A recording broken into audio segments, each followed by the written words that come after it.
சட்டம் உங்களுக்காக நண்பர்களுக்கு வணக்கம். இன்றைய பதிவில் நம்ம ஒரு புதிய தகவலை தான் தெரிஞ்சுக்க போகிறோம். பஸ்ஸில் நம்ம எல்லாருமே ட்ராவல் பண்ணுறவங்க தான். ரூ. 100 டிக்கெட்டுக்கு சில சமயம் ரூ. 500 கொடுத்துருப்போம், ரூ. 1000 கொடுத்துருப்போம். கண்டக்டர் அடுத்த ஸ்டாப்பில் சில்லறை கொடுக்குறேன்னு சொல்லியிருப்பார். இல்லைனா இறங்கிறதுக்கு முன்னாடி உங்களுக்கு கொடுக்குறேங்க அப்படின்னு சொல்லியிருப்பார். ஆனால் ஏதோ ஒரு கவனக்குறைவால் உரிய பணத்தை வாங்காமே நம்ம வீட்டுக்கு வந்துடுவோம். அப்படி வீட்டுக்கு வந்துட்டா நம்மளுடைய பணம் நமக்கு எந்த காலத்துலேயும் திரும்ப கிடைக்க போகிறதில்ல.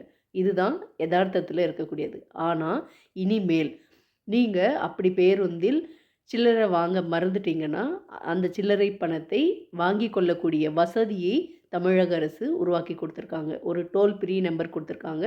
அந்த நம்பரில் நீங்கள் தொடர்பு கொண்டு உங்கள் டிக்கெட்டில் இருக்கிற ரெஜிஸ்ட்ரேஷன் நம்பரை நீங்கள் அவங்களுக்கு சொல்லணும்.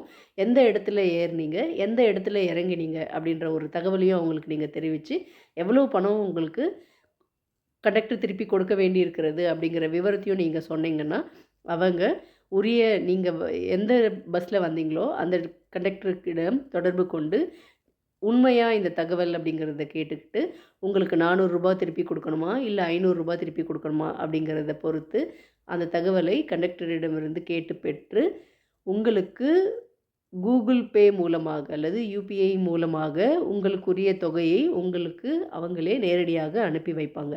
அதனால இனிமேல் பஸ்ஸில் நம்ம சில்லறை வாங்கலை, மறந்துட்டோம், ஒரு பெரிய தொகை அது நம்மளுடைய அஜாக்கிரதையினால போயிடுத்தே அப்படின்லாம் நீங்கள் இனிமேல் பயப்பட தேவையில்லை. இங்கே கொடுக்கப்பட்டிருக்கக்கூடிய டோல் ஃப்ரீ நம்பரில் கால் பண்ணி உரிய தகவலை நீங்கள் சொன்னீங்கன்னா, உங்களுக்குரிய பணம் உங்களிடமே வந்து சேர்ந்துவிடும். அடுத்த பதிவில் நல்ல தகவலோடு சந்திப்போம். நன்றி, வணக்கம்.